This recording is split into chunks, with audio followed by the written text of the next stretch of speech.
আমি যখন একদম ঢাকা ভার্সিটির, আমি তো পলিটিক্যাল সায়েন্সে, আমাদের তখন সেকশন ভাগ হয় না, 2 ভাগে 280 জন শিক্ষার্থী, আমাদের বড় লেকচার থিয়েটার বিল্ডিং আমাদের ক্লাস হয়। তো আমাদের একজন টিচার, উনি ইংলিশে পড়াচ্ছে, তো একটা শব্দ, একটা সংজ্ঞা জিজ্ঞাসা, তো আমি শব্দটার উচ্চারণ বললাম। তো উনি আমাকে সাথে সাথে বলল যে মানে মৌলভী এই সেই, হ্যাঁ ভুল উচ্চারণ হয়েছে।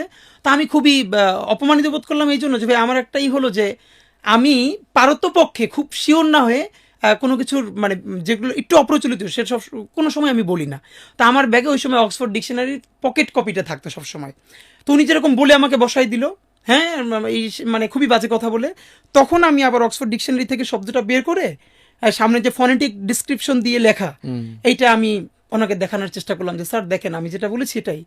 এরপর তো উনি তেলে বেগুনে মানে হ্যাঁ, এরপর উনি আমাকে, আমার মনে আছে, আমাকে সামনের বেঞ্চ থেকে তুলে দিয়ে, বাংলাদেশের শিক্ষকরা তো ভুল করার ঊর্ধ্বে মনে হ্যাঁ, করে, এবং সে আমাকে সামনের বেঞ্চ থেকে তুলে দিয়ে একদম পিছনে বসাইলো সবার আগে, এবং সে বললো এটা কোনো ইউনিভার্সিটি না, মোল্লা মৌলভী দিয়ে এটার ভরে ফেলছে। তখন আমি টুপি পড়তাম ক্লাসে, তো মোল্লা মৌলভী দিয়ে ভরে ফেলছে, এটা মাদ্রাসা না বলে টলে আমার পিছনে পাঠাই দিল। তবে বুঝতেই পারতেছেন আমাদের সাথে প্রচুর ফ্রেন্ড, অনেক মেয়ে, এবং আমার জন্য তো একটা ট্রমা, একটা ফার্স্ট ইয়ারের Certainly. আমার সেকেন্ড অথবা থার্ড ক্লাস ভার্সিটির লাইফে। ইনসাল্টিং, তো ভেরি ক্লাসটা ইনসাল্টিং। শেষ করেই আমার অনেক ফ্রেন্ড ওরা এসে বললো যে তুমি করো, তোমার ড্রেসটা চেঞ্জ করো, মানে ওরা আমাকে স্বাভাবিকভাবে অন্য সবার মতো। তো আমি একটা ব্যাপার কি ভাইয়া, আমি কিন্তু ভার্সিটি লাইফে আমি ওভাবে মানে আমি এটা মনে করি নাই যে টুপিটা পরলে বেশি সওয়াব বা যারা প্যান্ট শার্ট পরে তাদের পাপ হয়।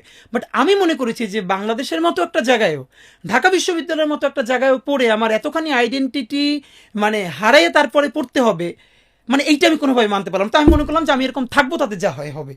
এবং ওই যে বললাম যে আসলে স্থির কেউ থাকলে তার একসময় আল্লাহ সহজ করেন।